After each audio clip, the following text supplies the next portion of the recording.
नमस्कार। आप सबका बहुत बहुत हमारी अगली स्वागत वीडियो है। में, जहाँ पे हम लोग जेई के मैट्रिक्स डिटर्मिनेंट के चैप्टर से रिलेटेड कुछ टॉपिक्स को जो है डिस्कस कर रहे हैं यहाँ पे।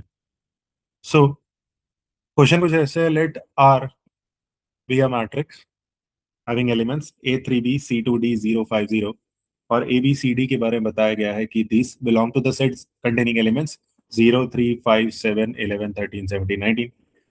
सो number of invertible matrix in R S numerical type question है। नंबर ऑफ इन्वर्टेबल मैट्रिसेस कितने बन सकते हैं, उस पे ये क्वेश्चन फ्रेम किया जा रहा है। What exactly can we explain here? Inverse of matrix exist if the matrix is non-singular। तो किसी भी मैट्रिक्स का इनवर्स कब एग्जिस्ट करता है? जब वो मैट्रिक्स नॉन सिंगुलर होता है, यानी कि determinant value of A is not equal to zero. अगले स्टेप में हमारे पास जो मैट्रिक्स है, हम उसके about determinant value find out करेंगे, 0 5 0, और कोशिश करेंगे कि डिटर्मिनेंट वैल्यू जो है वो नॉन जीरो रहे। अब डिटर्मिनेंट वैल्यू निकालने के लिए इस केस में फास्टेस्ट अप्रोच रो थ्री के अबाउट होगा, और जब रो थ्री के अबाउट डिटर्मिनेंट एक्सपैंड करूंगा, 5 जो पॉइंट है उसकी पोजीशन 2 3 है, that is a negative position. तो 5 की जगह -5 लिखा जा रहा है, रो कॉलम निगलेक्ट किए जाएंगे, 5 के रो कॉलम निगलेक्ट करके बाकी के एलिमेंट्स पिक किए जाएंगे। तो बाकी के एलिमेंट्स हैं ए, सी, बी एंड डी।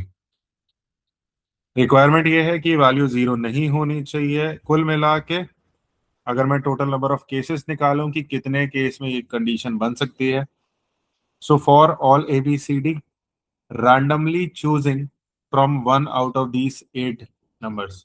अपने पास ये 8 नंबर हैं, 0 3 5 7 11 13 17 19। So every element A B C D can randomly be filled each by these 8 possibility. A को आप 8 वेज से फिल कर सकते हो, बी को 8 वेज से, सी को 8 वेज से, डी को 8 वेज से। इस तरीके से total number of possibilities is coming out equal to 8 to the power 4। Now हमारे पास यहाँ पे क्या होता है, मैं वो सारी पॉसिबिलिटीज हटाऊंगा, रिमूव करूंगा जहां पे ये डिटर्मिनेंट वैल्यू जीरो हो सकता है। तो मुझे ये चाहिए कि फंक्शन इन्वर्टिबल ना हो, डिटर्मिनेंट जीरो ना हो। तो वो सारी केस, सारी पॉसिबिलिटी जहां डिटर्मिनेंट जीरो होने की संभावना है, वो सारी वैल्यू जाहिर सी बात है हटाई जाएंगी। तो जब इनको हम लोग हटा रहे हैं, you have two of A B C D are zero. तो चार में से दो, अगर एबीसीडी में चार में से दो वैल्यू अगर जीरो हो जाए तो कंडीशन कैसे बनेगी उसके बारे में बात करेंगे। तो यहाँ पे मतलब ए एंड बी ये दोनों जीरो हो जाए, बी एंड डी ये दोनों जीरो हो जाए, डी एंड सी ये दोनों जीरो हो जाए, और सी एंड ए ये दोनों जीरो हो जाए। पॉसिबिलिटीज बना रहे हैं। वी हैव 4 केसेस, 4 पॉसिबिलिटी, जहाँ पे डिटर्मिनेंट वैल्यू में आप जानते हैं कोई भी एक रो या कोई भी एक कॉलम अगर जीरो हो जाए तो डिटर्मिनेंट वैल्यू जीरो हो जाती है। तो number of possibility will be 4 × 7 to the power 2, that is 196। अब आप पूछोगे सर ये 7 कहाँ से आया? ये 7 है बाकी के एलिमेंट्स। मतलब इन टोटल 8 एलिमेंट में से अगर जीरो को हटा दिया जाए तो बाकी पॉसिबिलिटी कंसिडर करके अपने पास 7 स्क्वायर बन रहा है।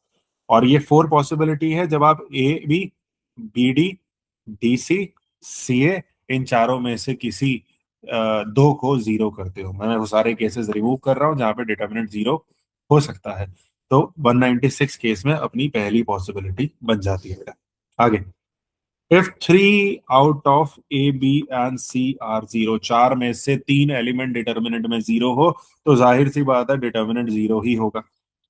दैट मीन्स 4C3 × 7 कॉम्बिनेशन आया कि भाई चार में से तीन एलिमेंट हमने चूज करे जो कि जीरो कर रहे हैं, और बाकी जो एक एलिमेंट बचा उसको बाकी 7 में से किसी एक वे से फिल कर दिया। Next point you have, if A B C D all the four becomes equal to zero. सिर्फ एक पॉसिबिलिटी है यहाँ पे जहाँ पे ए बी सी डी ये चारों जो है जीरो हो रहे हैं। नेक्स्ट, एक पॉसिबिलिटी और बन जाती है जहां पे डिटर्मिनेंट वैल्यू जीरो हो सकती है, that is when two are alike and two are alike.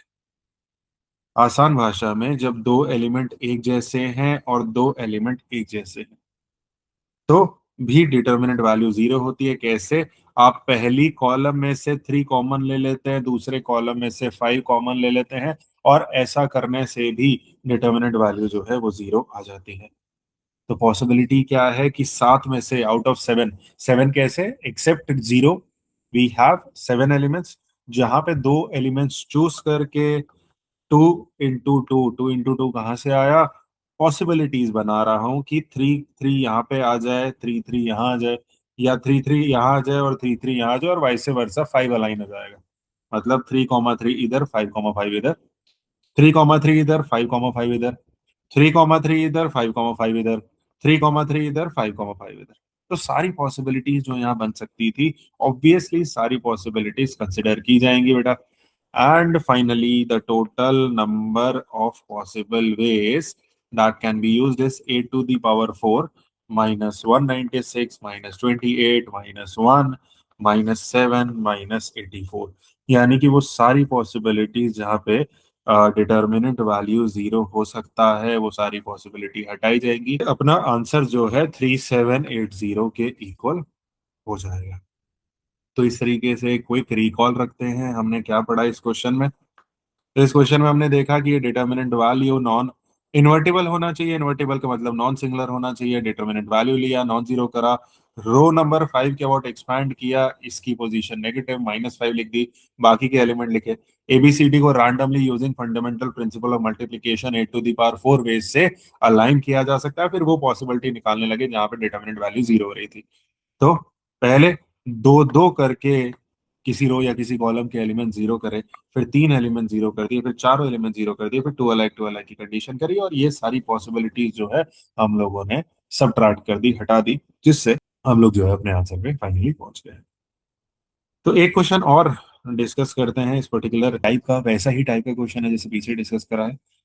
So let omega that is cube root of unity, जो कि 1 के बराबर नहीं है, वो वैल्यू गिवन है, and S be the set of non singular matrix of the form this. तो यहां से नॉन सिंगुलर मैट्रिक्स अपने पास बन रहे हैं where each of A B C are इधर ओमेगा और ओमेगा स्क्वायर। इस ए बी सी की जगह या ओमेगा डाला जा रहा है या तो फिर ओमेगा स्क्वायर डाल रहा है। Then the number of distinct matrices in the set S is what, कितने मैट्रिक्स पॉसिबल हैं such that non singular matrix, दोबारा से वही कहानी, डिटर्मिनेंट वैल्यू 0 नहीं होना चाहिए, determinant value is not equal to 0 because matrix is non singular.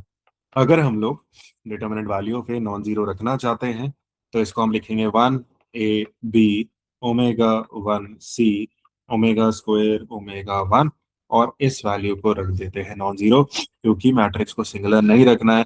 Determinant open किया, 1 minus C omega minus A into omega minus omega square C plus B into omega square minus omega square, और ये चाहिए कि 0 ना हो। या simplify करने जाएंगे, 1 minus omega C minus A omega plus A C omega square, दूसरे वाला तो वैसे भी 0 हो चुका है। 1 minus omega C minus A omega common लेके 1 माइनस ओमेगा सी की वैल्यू नॉन जीरो हो जाती है, कॉमन ले लो, 1 minus omega C into 1 minus A omega is not equal to 0। आसान भाषा में ए की वैल्यू 1 बाय ओमेगा नहीं डालनी है और सी की वैल्यू भी 1 माइनस ओमेगा नहीं डालनी है। सिंप्लीफिकेशन आप लोग जानते ही हैं, 1 बाय ओमेगा को ओमेगा स्क्वायर लिखा जा सकता है।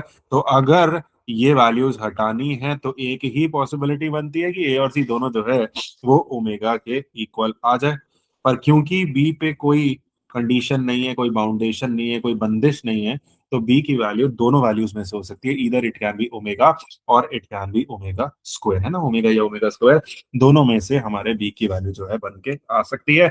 अब क्वेश्चन ने हमसे क्या पूछा था, number of distinct matrix of the set S, यानी कि एबीसी की जो नंबर ऑफ पॉसिबिलिटी बन सकती हैं उसी हिसाब से आपके पास नंबर ऑफ डिस्टिंक्ट मैट्रिक्स जो है यहाँ पे बन सकते हैं। तो जितनी पॉसिबिलिटी ए बी सी की हैं उतने ही पॉसिबल नंबर ऑफ मैट्रिक्स बनाए जा सकते हैं। तो आसान भाषा में इनकी पॉसिबिलिटी ट्रेस आउट करता हूं तो ये हो जाता है ओमेगा ओमेगा ओमेगा, या फिर हो जाता है ओमेगा ओमेगा स्क्वायर।